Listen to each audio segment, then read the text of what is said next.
সাজাও, এসেই জানি আল্লাহ বলবো, রহমতের নবী বলবেন, সব নবীরা থাকবেন।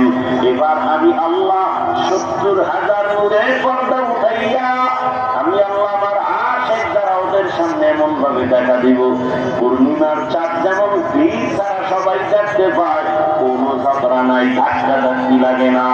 আমার আল্লাহকে জান্নাতীর এবার সামনে বসে দেখবি। আল্লাহ দেখা করবেন জান্নাতে, তবে দুনিয়াতে দেখা পাবা না, তবে আল্লাহর কুদরতের ঘ্রাণ পাইবা। নাক ঠিক করো, তোমার তো নাক ঠিক নাই, যার নাকে সমস্যা তার কাছে আতর পায়খানা কিন্তু সমান। এই জন্য নাক ঠিক করো, চোখ ঠিক করো, কলব ঠিক করো, দেখবো আল্লাহর কুদরতের ঘ্রাণ আসতেছে। এত সুন্দর চেহারা কে বানাইলেন, এত সুন্দর জমিন কে বানাইলেন। আমি সারা রাত ঘুমাইলাম, সকালবেলা কেউ আমারে ডাকে না। এই ঘুমের মধ্যে যদি মরণ হয় আমারে কে উঠাবে? নবীর উম্মতের দল আল্লাহ পাক রব্বুল আলামিনের মোলাকাতের তামান্না অন্তরে নিয়ে ইবাদত করো। এবার ইবাদত কিভাবে করব, ইবাদতের নিয়ম কি হবে?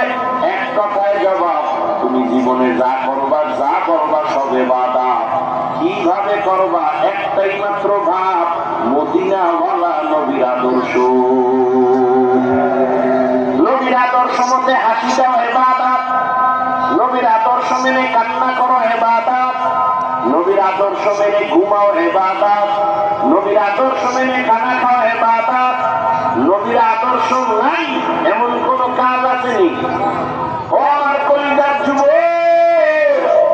আঙ্গুলের নখগুলো কিভাবে কাটবা, কিভাবে আঙ্গুলের নখ রাখবা, এখানে কি মদিনাওয়ালার আদর্শ আসেনি? মানলে তুমি নবীর খাটিয়া আসে, না মানলে তুমি খাটিয়া আসে হতে পারো নাই। বাচ্চা তোমার মাথার চুলগুলো কিভাবে রাখবা, কিভাবে কাটবা, সেখানে মদিনার আদর্শ আছে।